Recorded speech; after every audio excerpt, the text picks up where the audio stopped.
नमस्कार दोस्तों, आपके अपने चैनल हिंदी साहित्य सरता पर आप सबका स्वागत है। दोस्तों, आज हम लोग देखेंगे उषा प्रेमवदा जी का संक्षिप्त जीवन परिचय, उनकी रचनाएं और उनकी रचनाओं को याद करने की बहुत ही सिंपल सी ट्रिक, जिसकी सहायता से आप लोग उनकी रचनाओं को प्रकाशन वर्ष के क्रमानुसार याद रख सकते हैं और अपने एग्जाम में सही कर सकते हैं। तो दोस्तों, उषा प्रेमवदा जी का जन्म 24 दिसंबर 1930 को कानपुर उत्तर प्रदेश में हुआ था। इस समय प्रेमवदा जी 90 वर्ष की हैं। दोस्तों, उन्होंने इलाहाबाद विश्वविद्यालय में अंग्रेजी साहित्य में एमए तथा पीएचडी की पढ़ाई पूरी करने के बाद दिल्ली के श्री राम कॉलेज और इलाहाबाद विश्वविद्यालय में अध्यापन का कार्य किया था। इसी समय उन्हें फुलब्राइट स्कॉलरशिप मिली और वे अमेरिका चली गई थी। दोस्तों, उषा प्रेमवदा जी एक प्रवासी लेखिका हैं।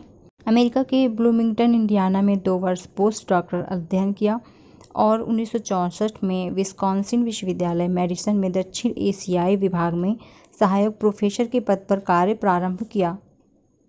उषा प्रेमवदा की गणना उन कथाकारों में होती है जिन्होंने आधुनिक जीवन की ऊब, छटपटाहट और अकेलेपन की स्थिति को पहचाना और उन्हें अपनी कहानियों में, अपने उपन्यासों में व्यक्त भी किया।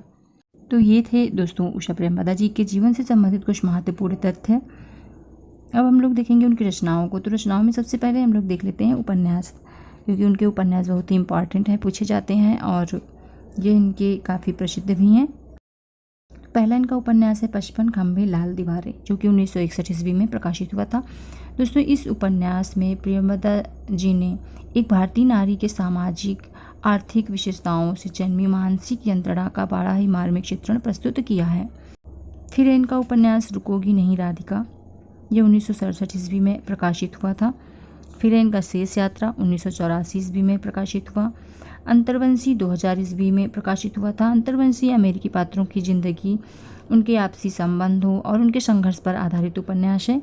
फिर है भैया कबीर उदास, जो 2007 में प्रकाशित हुआ था। फिर इनका उपन्यास है नदी, यह 2017 में प्रकाशित हुआ था। इसकी नायिका है आकाशगंगा और यह उपन्यास बस बहने दो जीवनचरिता को, कहीं ना कहीं जल्दी या देरी से कोई ना कोई हल तो निकलेगा ही। इसी सूत्र का प्रतिपादन होता है इनके नदी उपन्यास में। एक स्त्री के जीवन को कैसे इन्होंने नदी की तरह दर्शाया है। तो ये इनके उपन्यास। दोस्तों, अब हम लोग इनके उपन्यासों को प्रकाशन वर्ष के क्रमानुसार एक छोटी सी ट्रिक से याद भी रख सकते हैं। तो वह ट्रिक है उषा उपरांत परुषे से अंत भया नदी का। उषा उपरांत परुषे से अंत भया नदी का। उषा से हम लोग याद रखेंगे उषा प्रेमवदा जी, इनका नाम। तक कभी कभी ऐसा होता है दोस्तों कि हमें ट्रिक याद रहती है, हम भूल जाते हैं कि यह किस लेखक की है या किस रचनाकार की है, तो इसलिए हमने अपने ट्रिक में लेखकों के नाम भी ऐड कर लिए हैं। तो उषा से हम लोग याद रखेंगे उषा प्रेमवदा। उपरांत से इसकी विधा याद रखेंगे कि यह सभी उषा जी के उपन्यास हैं, ताकि इनके उपन्यास कहानियों में हमें कोई कन्फ्यूज़न ना हो। तो उपरांत से हम लोग उपन्यास याद रखेंगे, क्योंकि इसका उच्चारण एक ही जैसा है, तो हम लोग इसे याद रख सकते हैं। परु में जो प है, इससे हम लोग याद रखेंगे 55 खंभे लाल दीवारें। रू से याद रखेंगे रुकोगी नहीं राधिका। से याद रखेंगे शेष यात्रा। अंत से याद रखेंगे अंतर्वंशी। भया से याद रखेंगे भय कबीर उदास। और नदी से याद रखेंगे नदी, इनका उपन्यास जो कि 2017 में प्रकाशित हुआ। और काका हमारी ट्रिक में कोई अर्थ नहीं है। अब हम लोग देखते हैं इनके कहानी संग्रह। तो इनके कहानी संग्रह हैं दोस्तों वनवास, कितना बड़ा झूठ, शून्य, जिंदगी और गुलाब के फूल, एक कोई दूसरा, मेरी प्रिय कहानियाँ और संपूर्ण कहानियाँ। ये सभी इनके कहानी संग्रह है दोस्तों। इन कहानी संग्रहों में इनकी कई प्रसिद्ध कहानियों का संकलन किया गया है।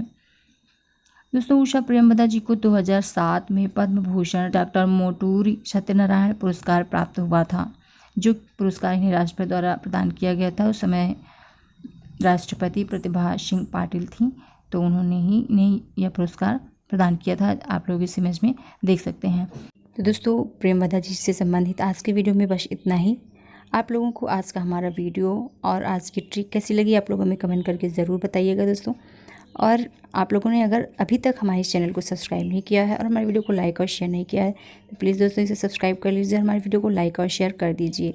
और कमेंट करके आप लोग हमें अपना नया टॉपिक भी बता सकते हैं कि आप लोगों को किस टॉपिक पर वीडियो चाहिए। तो फिर जल्दी मिलेंगे अपने नए वीडियो में नई ट्रिक के साथ। तब तक के लिए नमस्कार दोस्तों।